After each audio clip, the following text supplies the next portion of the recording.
스컬트라 트레이닝 센터로 공식 지정이 되었습니다. 실제로 제가 진료실에서 환자분하고 상담을 할 때 환자분들이 저한테 많이 물어보시거든요. 원장님 잘하신다고 찾아왔는데 원장님한테 받으면 결절 절대 안 생기고 효과 무조건 잘 나오나요? 이렇게 물어보시는 경우가 많아요. 저는 이렇게 말씀드립니다. 안녕하세요. 닥터스 피부과 잠실점 피부과 전문의 정성규 원장입니다. 1년이 어느덧 넘었더라고요. 그동안에 참 많은 일들이 있었죠. 네, 맞습니다. 이번에 저희 닥터스 피부과 잠실점이 스컬트라 트레이닝 센터로 공식 지정이 되었습니다.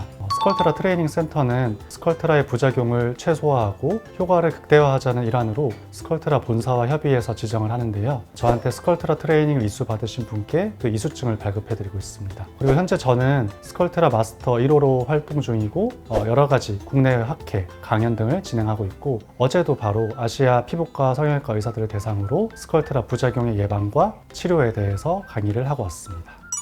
스컬트라 장점에 대해서 간단하게만 설명 부탁드릴게요. 스컬트라는 간단히 얘기하면은 콜라겐 생성 촉진 주사로서 자연스러운 볼륨 형성과 탄력 개선이 목적인 시술입니다. 필러와는 좀 다르게 그 덩어리를 직접 주입하는 게 아니고 스컬트라 가루 자체가 분해되면서 콜라겐이 형성되는 그런 시술이기 때문에 아무래도 필러에서 나타날 수 있는 혈관 합병증인 괴사나 실명 이런 걱정들을 안 하셔도 되고 나중에 시술 후에 생성된 콜라겐이 어디론가 이동하거나 또는 처지지 않는다는 장점이 있는 좋은 시술이라고 생각을 합니다.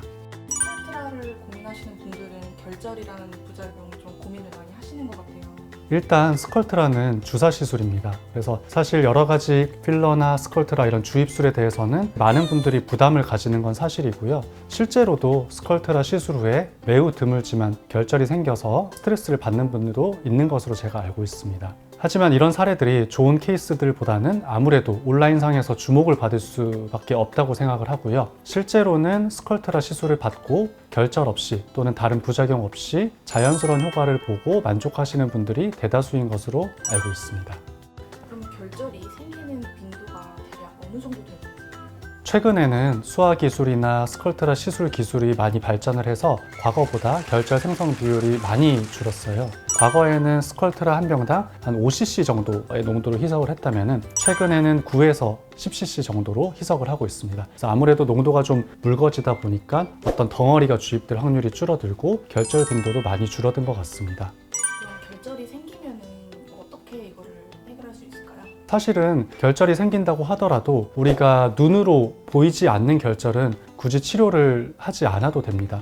시간을 두고 보면은 대개는 1에서 3년 이내에 자연적으로 흡수되는 경우가 대다수입니다. 스컬트라 시술 후 결절 발생 빈도 자체가 0.2에서 0.5%로 매우 낮습니다. 그리고 그렇게 결절이 생기더라도 그 중에서 한 10분의 1 정도에서만 눈에 띄는 현상을 보이거든요. 그래서 보통 이제 눈에 띄는 결절이 생기면은 저희가 크기랑 위치 이런 것들을 파악해서 먹는 약이나 주사 치료로 대부분은 또 해결이 됩니다. 다만 또 그 중에서 아주 일부에서 주사랑 먹는 약으로 해결이 안 될 때는 수술적인 제거를 고려를 해볼 수도 있습니다.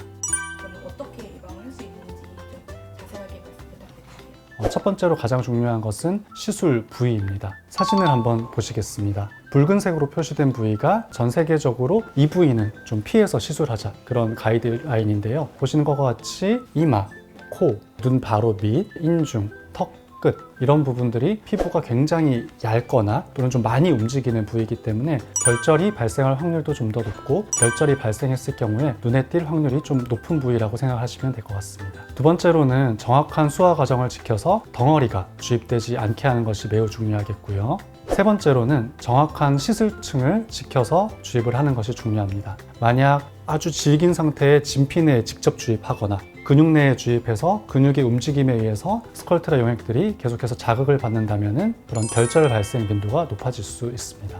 이외 시술 양이나 그런 시술 간격, 환자분들의 여러 가지 그런 요인들을 고려해서 시술하는 것이 중요하다고 생각을 합니다. 결절을 이제 낮추기 위해서는 수화를 되게 중요하게 말씀을 해주셨었는데 이 부분에 대해서 좀 더 자세하게 말씀 주실 수 있으실까요? 네, 스컬트라는 사진에서 보시는 것과 같이 주입할 수 있는 어떤 액체 형태로 출시가 된 게 아니고요. 동결 건조된 이런 분말 상태로 출시가 됩니다. 그래서 이 건조된 그런 분말을 물에 잘 녹이는 게 중요한데요. 이 녹이는 과정이 생각보다 쉽지 않고 이 녹이는 과정을 저희가 수화라고 부릅니다. 만약에 이 수화가 제대로 되지 않으면은 어떤 덩어리들이 주입되게 되고요. 그럼 그 덩어리들 중심으로 해서 많은 콜라겐이 생성되기 때문에 결절 빈도가 좀 더 올라갈 수 있겠고요. 또 수화가 제대로 되지 않을 경우에는 미처 용액화되지 못하고 병 속에 그 잔여량이 남게 되어서 온전한 그런 한 병이 주입되지 않게 됩니다. 그렇게 되면은 효과도 떨어질 수밖에 없겠죠.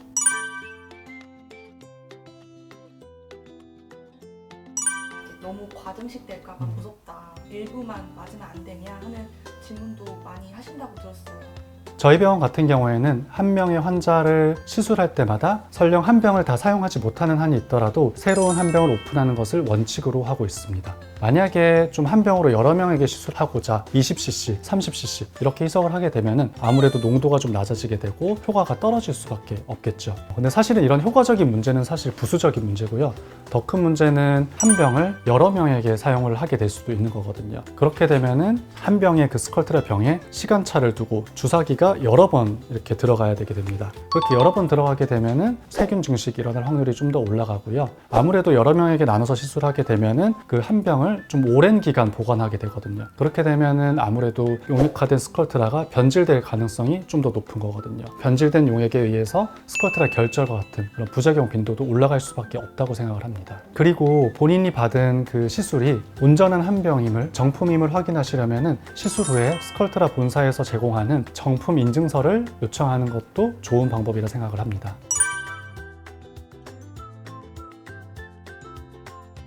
실제로 제가 진료실에서 환자분하고 상담을 할 때 환자분들이 저한테 많이 물어보시거든요. 원장님 잘하신다고 찾아왔는데 원장님한테 받으면 결절 절대 안 생기고 효과 무조건 잘 나오나요? 이렇게 물어보시는 경우가 많아요. 저는 이렇게 말씀드립니다. 저한테 시술을 받는다고 해서 결절이 무조건 안 생긴다거나 또는 효과가 무조건 잘 나온다거나 그렇게 말씀드릴 수는 없습니다. 다만 스컬트라를 선택한 이상 저한테 받은 것이 최선이라고 생각을 하고요. 그 생각을 환자분도 하실 수 있게끔 제가 최선을 다해드리겠습니다 라고 말씀드리고 있습니다. 스컬트라 굉장히 좋은 시술이지만 밝은 부분만 있지 않고 결절과 같은 분명히 어두운 부분도 있는 시술입니다. 하지만 좋은 병원, 그 다음에 경험 많은 의사에게 받을 경우 분명 많은 도움을 받으실 수 있을 거라 생각을 합니다.